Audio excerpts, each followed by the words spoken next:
Nous allons aborder à la fois le contexte dans lequel nous sommes, d'où nous venons. Ça, c'est Isabelle Job qui évoquera ces sujets-là. Et puis Philippe Brassac évoquera les conséquences de cet environnement et les perspectives à moyen et long terme. Et puis ensuite, donc, on reviendra sur le territoire franc-comtois, où moi, je zoomerai plus particulièrement sur ce qui est le chapeau de notre projet d'entreprise, à savoir le sujet de la RSE. Et donc, pour partager avec l'ensemble du public ce que nous avons fait, ce que nous faisons, pour apporter des réponses concrètes à l'ensemble des acteurs économiques du territoire. Les réunions d'échange sont régulières, on en fait quasiment chaque année avec beaucoup d'invités, les collaborateurs, mais aussi des personnalités à l'extérieur. C'est un moment où le Crédit Agricole montre à quel point il est profondément attaché au service de ses territoires, de ses clientèles et des entités économiques qui sont présentes dans ces territoires.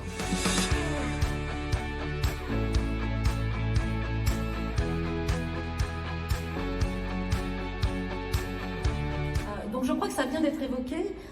Nous vivons une période de grande transformation qui est de surcroît jalonnée par une succession de chocs. Le choc de la pandémie, le retour de la guerre sur le continent européen et puis également les effets de plus en plus visibles de la crise climatique. Et ce monde en transition où les repères vacillent est source d'inquiétude, d'angoisse. Et en fait, mon but aujourd'hui, c'est d'essayer de vous rassurer et de vous convaincre que dans l'histoire récente, on a déjà connu des périodes de forte tension. Et l'actualité depuis 1945, et j'espère vous avoir convaincu en tout cas que c'était pas de tout repos. Donc on a connu bien évidemment ces moments de tension, de rupture, à la fois géopolitique et économique. Force est de constater qu'on est encore là et moi je reste toujours surprise de notre capacité collective à chaque fois de résilience, d'adaptation, voire de rebond face à ces événements adverses.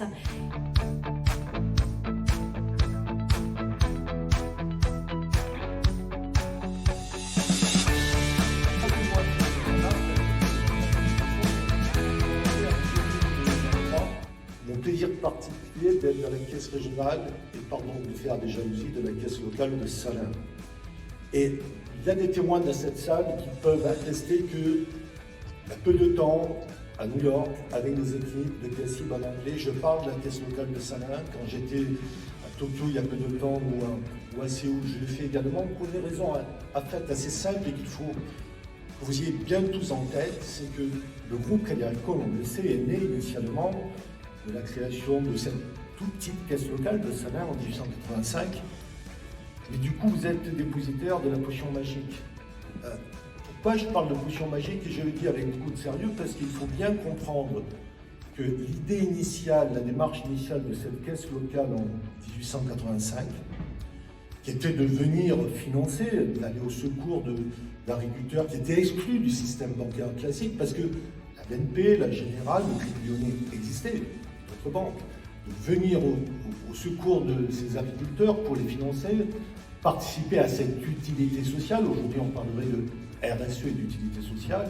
Eh bien, cette idée initiale, prolongée par d'autres caisses locales dans le temps, moins d'un siècle plus tard, en 1981, est devenue la plus grande banque au monde. En 1981, le groupe Crédit Agricole était la plus grande banque au monde. Alors, je dis grande, je ne dis pas la meilleure, même si je le pense, mais la plus grande parce que ça, au moins, ça se vérifie, ça se mesure. Je réponds à une question qui pourrait se poser.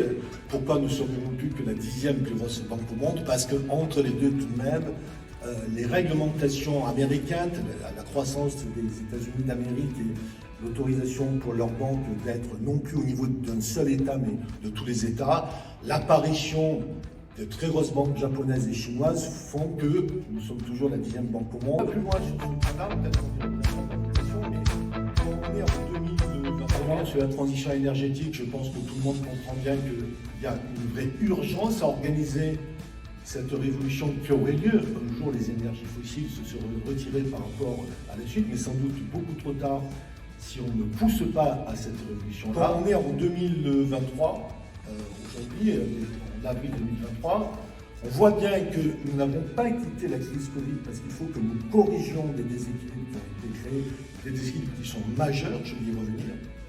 Et de notre côté, nous avons à investir massivement sur des transitions qui ne se feront que si on est à la hauteur des enjeux tout de suite. La transition énergétique, le dispositif de santé, l'inclusion sociale, c'est pas ce qui doit être fait en 2030. C'est ce que nous devons faire aujourd'hui pour que 2030 soit à minima cet avenir souhaitable et peut-être cet avenir nécessaire.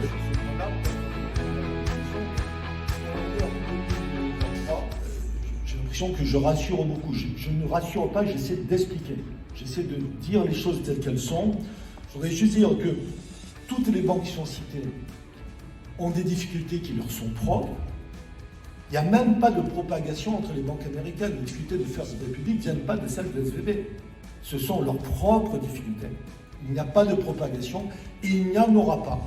Il n'y en a pas, il n'y en aura pas sur les banques européennes, sur les banques françaises, alors qu'il y en a eu dans le passé. Il y en a eu par le bilan des banques avec les subprimes américains, le déclenchement quand même de la crise de 2008 qui a fait émerger d'autres bulles qui pouvaient être présentes à tel ou tel endroit. C'est très difficile aujourd'hui, et pourtant je pense que c'est très utile, de dire honnêtement à tous ceux qui nous écoutent que oui, il y a des banques qui sont en crise, qui sont en situation très difficile, mais nous ne pouvons pas en déduire que c'est une crise bancaire. Ce n'est pas une crise bancaire parce que dire crise bancaire laisse supposer que c'est le système qui soit est immédiatement fragilisé, soit qui va l'être par des effets de contagion. Il y a une difficulté rétinienne aujourd'hui en France, peut-être ailleurs aussi, mais en tout cas je vais parler de la France, à éviter que toute question bancaire ne soit pas qualifiée de crise bancaire, avec tout ce que cela peut impliquer d'inquiétudes légitimes chez notamment les déposants. C'est assez récent, en fait c'est de 2008. Je voudrais, sans évoquer de choses trop difficiles, pour ceux qui ont vécu ça dans ces entreprises, je pense notamment à Elisabeth, qui était à l'époque dans une autre banque. Je voudrais rappeler que dans les années 90, une énorme, très grande banque française, qui a été à un moment donné, elle aussi, une des plus grandes banques au monde, le Crédit Lyonnais, était en faillite. On ne parlait pas de crise bancaire. C'était une des plus grandes banques en France. Personne ne s'était laissé aller à dire « Ah oui, autant de banques sont en crise ». Personne. Et donc cette idée de généraliser rapidement de quelques banques à toutes est une idée assez récente, elle est dangereuse, parce qu'évidemment, la panique et la crainte de déposants est quelque chose qui est toujours dangereux en tant que tel, mais il faut faire des efforts, ce que j'essaie de faire, j'espère qu'ils ne sont pas trop brumeux, d'expliquer, de raconter partout où on le peut, ce genre de situation. Et je voudrais juste rappeler que la valeur d'une action en bourse ne fait en varier en rien les fonds propres et la liquidité. Quand le cours de bourse de BNP, de Général ou du Crédit Agricole SA baisse ou augmente, ça ne fait pas varier d'1 € les vrais fonds propres de l'entreprise et sa liquidité. Ça fait varier la valeur de propriété du titre de propriété de l'actionnaire, et encore dès lors qu'il est en train de vendre ou d'acheter en tant que tel. Je ne dis pas que c'est mineur, mais il n'y a aucun lien mécanique entre la situation financière de l'entreprise et surtout à court terme, sa valeur boursière en tant que telle.